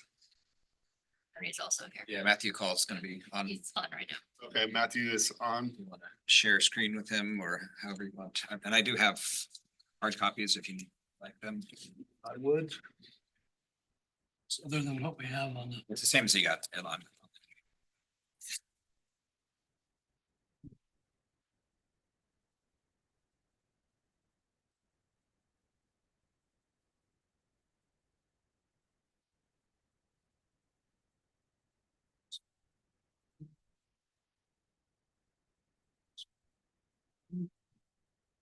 Matthew, you can't see it because we don't have the screen shared right now, but there we are. Now I see you. Good afternoon, Mayor. Good afternoon, Council. So I know you and John have been working on this pretty diligently. We wanted it a while ago and I know it's taken a little bit longer than it should have. For our standard, but you can maybe explain a little bit. So, yeah, so, since the notice of intent to award went out, we've been working with Treadway's council and going through the independent contractor agreement that was included with the RFP. And what you have before you is kind of that final agreement that we've have been working on and for the council's consideration and approval later this evening. So it is, I'd say it's very similar in form to what was included in the RFP that you've seen before. There were some, we've been just going back and forth with Treadway's council to clarify certain things on here. And just kind of refined some of the provisions. So, happy to kind of just walk through it if you like, or answer any questions for you. I think if we can walk through it kind of here, I mean, this is something that we know you've been working on, but we have to make sure that we have looked it over, dotted every I, crossed every T. Right. So again, most of what's in this is what you've seen before. The basis agreement was what was included with the RFP. So, the term of the agreement is for, it would terminate December 31st of 2025. And it has the option for up to 3 annual extensions through December 31st of 2028, based upon mutual agreement of the parties. And it provides the timeframes for any notice of intent to extend in this section. There is a section relating to the budgeting and the purchasing and submission by Treadway of a budget to be reviewed by the city and a time frame for that. There's sections 5.1 and 5.2. Purchases on behalf of the city relating to certain threshold dollar amounts, which would be some of these would be where the city administrator would have pre-approval authority, and on those equal to or greater than 50,000, that would come before a council for council approval of those dollar amount threshold purchases of any assets or equipment for the events.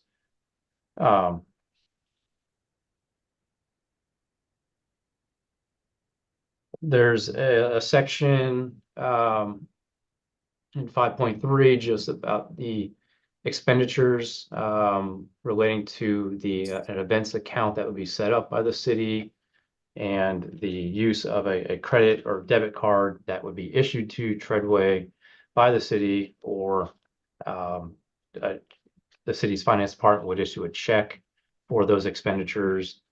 And it contains language that the contractor is responsible for assuring payables and disbursements actually incurred or paid are within the approved budget, including payment to vendors and groups that assist with Torma's activities and payments.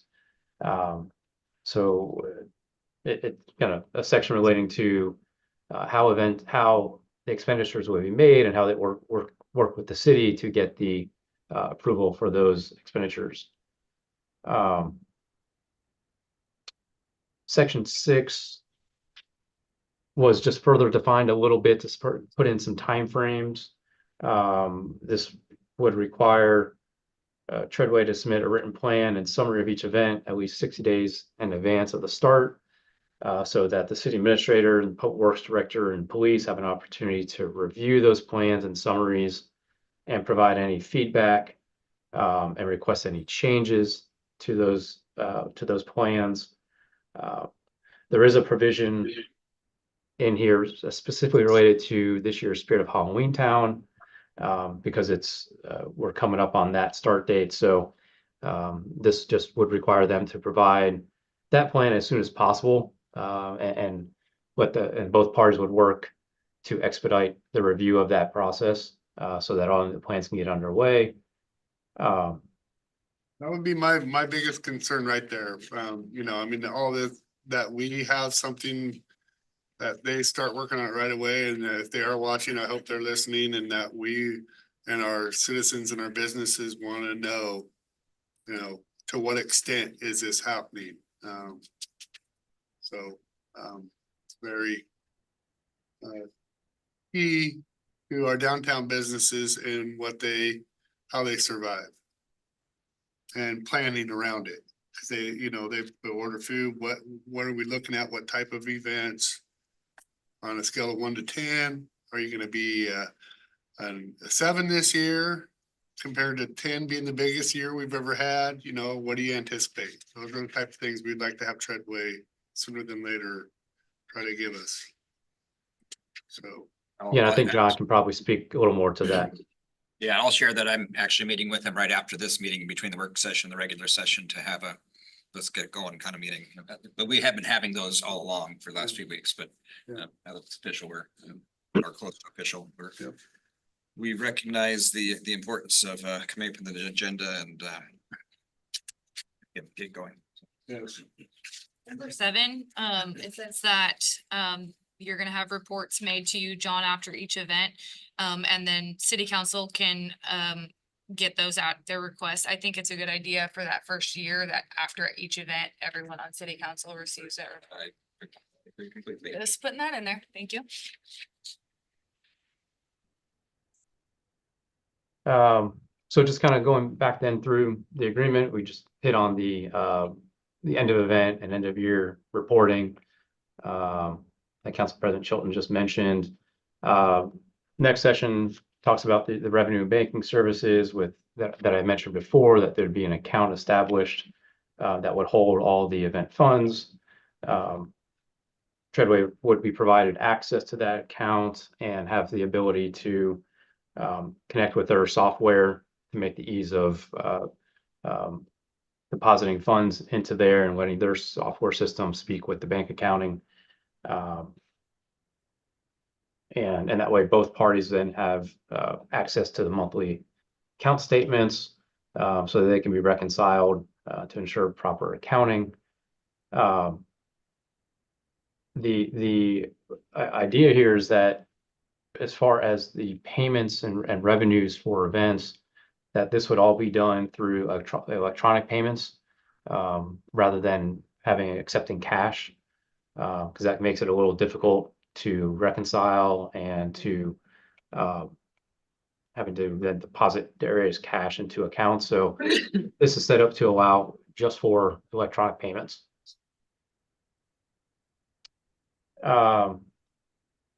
There's sections, general sections regarding compliance, independent contractor status, provisions. Section 11, location, resources, and equipment. Contractor provides any resources that determines are needed to provide the services. And there is, they would have the ability to use a specific area of City Hall during certain events, so that they have adequate storage facilities for various assets and materials.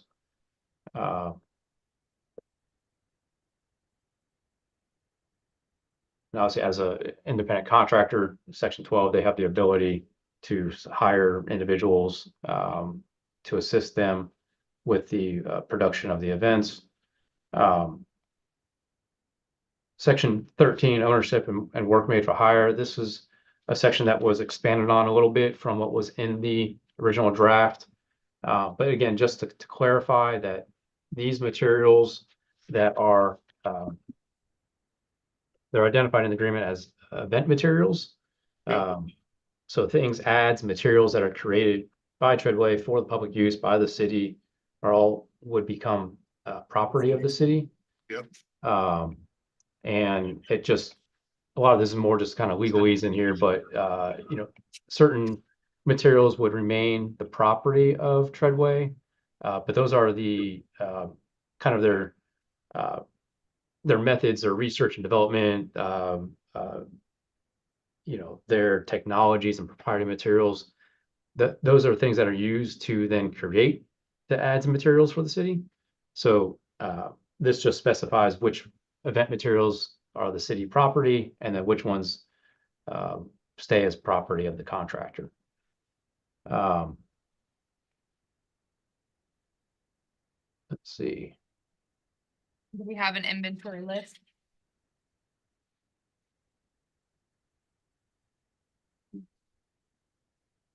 What was there a question? Yeah, like, do we have an inventory list of, I mean, that would be appropriate at a signing of a contract dealing with who owns what property, to have an inventory list of what is owned by the city of St. prior to them starting, What- right? These are all the materials that will be created during the course of the agreement. I'm assuming that That's an a different- inventory that's a list different- will be different- created, okay. So I think much of the remaining provisions, I think are Pretty standard, like. pretty insurances, standard. workman's What were in the what were in the RFP. There was a new section relating to representations and warranties. Just, you know, a lot of these are more standard things that the city has the right and power and authority to enter into the agreement. Yep. So, 923, yep. and then, yeah, so yeah, a lot of the remaining ones are all kind of standard provisions in the agreements. It still does have an inspection and audit ability for the city during the course of the agreement, and anytime 3 years following the termination or expiration of the agreement.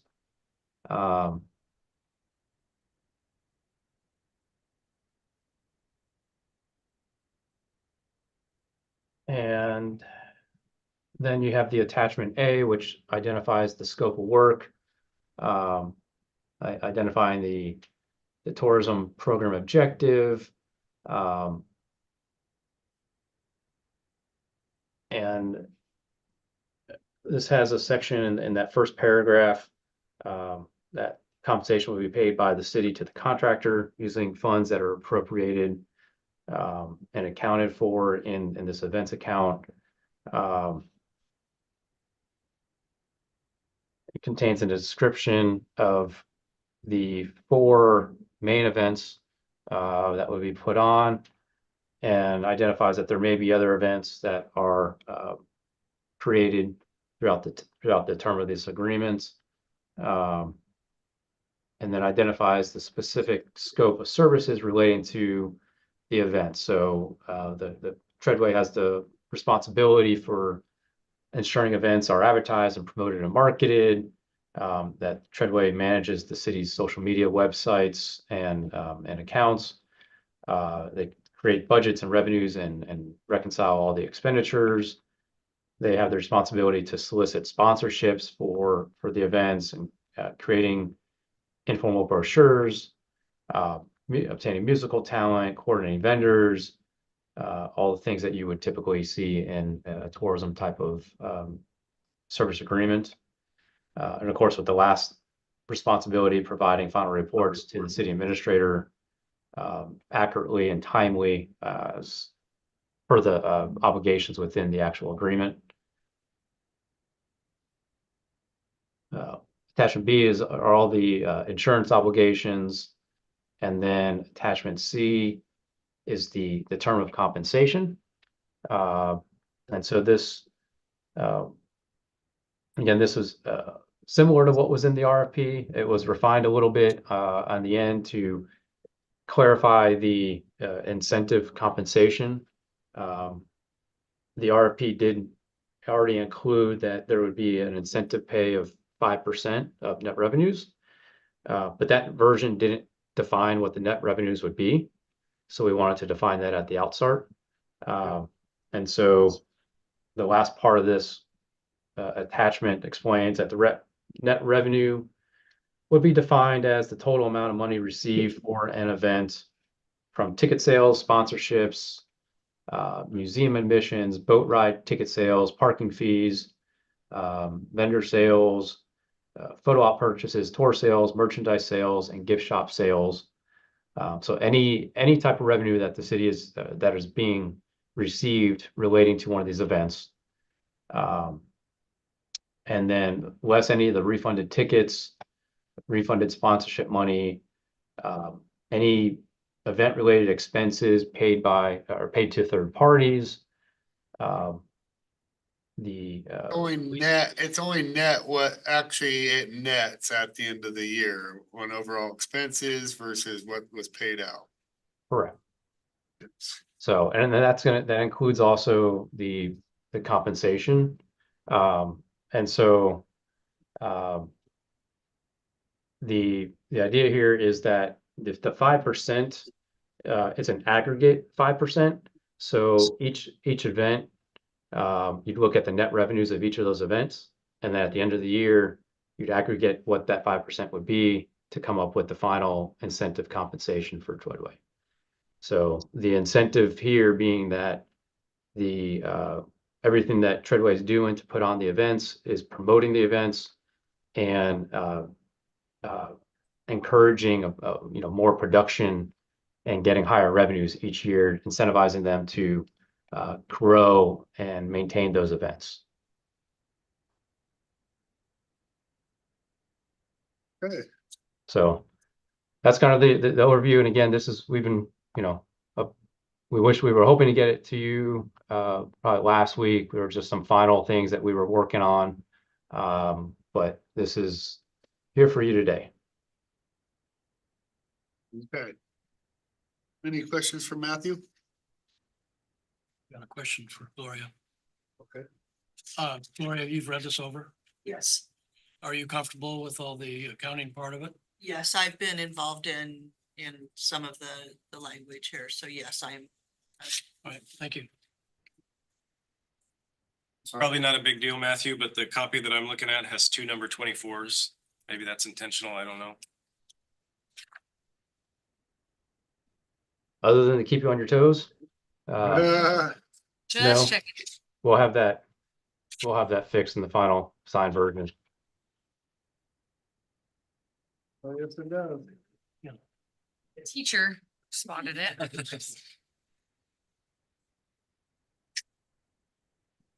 Okay. I appreciate your thorough review of that contract for us real quick, so thank you. Yep. You're welcome. All right. So this is on tonight's agenda for your acceptance and Yep.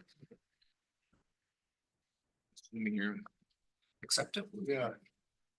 Well, is there any other concerns about it? Why we got everybody here, we got our financial director, we got the attorney, John. Any other concerns before tonight that you might have? Seems pretty solid. Got one question on the equipment we're gonna provide them. Yeah. And part of it is Which number, Russ? 23. It's just, if necessary, disclose any ensure use of the vessel in connection with events. If the city is not legal owner of the vessel, city has, I'm not understanding.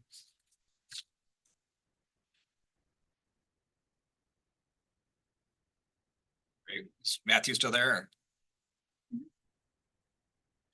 Hey, Matthew, on the, basically on 23, almost, let's see, from the bottom would be like, 6 lines up. Let's see, 1, 2, 3, Letters 4, next to it. 5, 6, 7. 7 lines up. And it starts out, the vessel has been maintained by the city, or the vessel owner or city is not the owner. Is what you're asking about, right, Russ? Yeah, and then the cost of the insurance for that, is that part of their cost? 'Cause it's not insured right now. Yeah, and it would need to be insured for sure. There, and that's gonna be on them, $60,000 to insure it, I understand. I think it was 20 some, yeah, but yeah. Yes, it would be. Matthew, are you still there? Yes, Mayor. Yeah, the insurance is all, we provided them with the vessel information. That the city is the owner of that vessel, and so they are using that to get the insurance.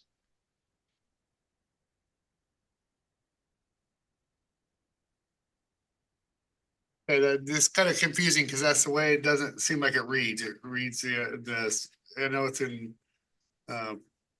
Lawyer talk. Yeah, Use as they say. yeah. Or the vessel's owner if the city is not the owner. We would see that cost of that insurance when the vessel goes into use, the cost of that insurance would be in there. For it to come to us. I think that contemplates the years that we've used rental vessels from, we rent a series of smaller pontoon boats. Not do that, those would need to be insured as well.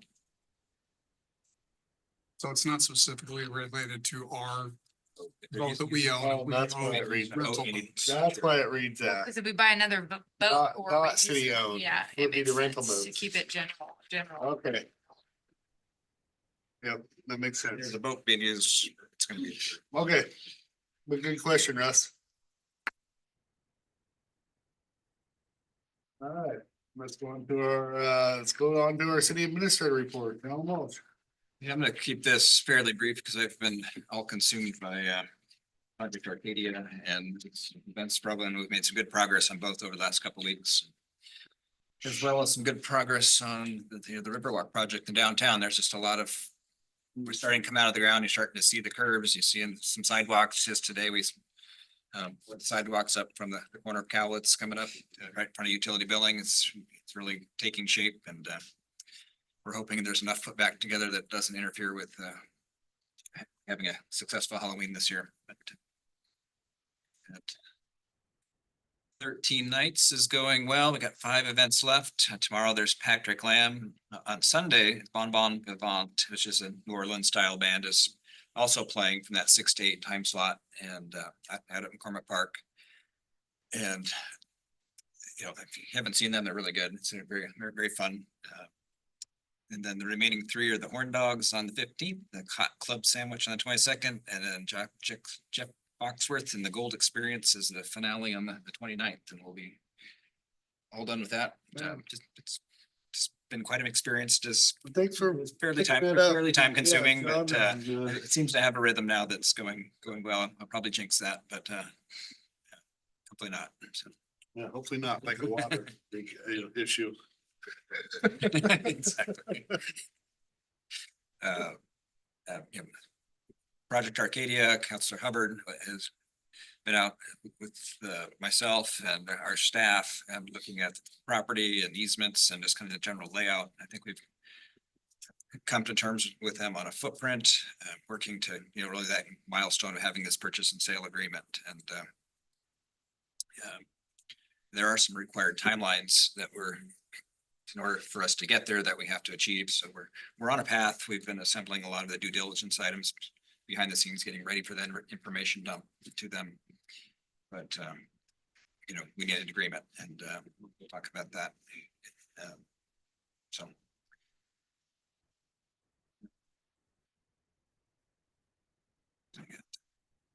We've been doing some work in between those things on the police station on Columbia Boulevard project, met with the project team, and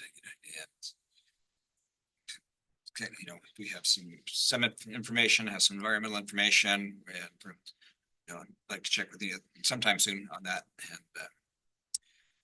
also the Marine Board, in your grant packet, or not, in your packet tonight, you'll see a grant application for one of two grants. This is the $61,000 grant for the repair of the debris boom and some of the dock repairs. And then there's also another related grant for another $108,000 to do the rest of those dock repairs, tie rails, the welds. Some of the welds are broken. We had a fire down on the docks here a few weeks ago, which caused some damage. It's now repaired. Electrical fire from just the wear and tear of the dock, just pounding with all the waves. Public Works was all over it. With the electricians out there, got it fixed, and it knocked out the pump station, the kiosks, a lot of things, but never a dull moment. So It's encased in rubber conduit in that ramp and just the motion. It was rubber conduit right around that ramp went across. And over the years, it just finally wore through and finally hit that cable, wore through that chunk of cable and let it electrocute to the first piece of metal it could find. the irony, Walkway, it must be. Yeah. The irony of the two boaters that were on the docks that day, they were both firemen. They both had extinguishers, and they came out. One of them discharged the fire and put it out. So that was just super busy. We're light staffed with people out on vacations and other kinds of leaves, and really, thank you, Crystal and Jenny, for being here to kind of pitch it tonight. And we're all just super busy, and it's been a lot. So. That concludes my report. We do have an executive session. Okay, so we will be having an executive session here shortly, and it'll be under our 6602E and 92602H. With that, we are adjourned. 10-minute break.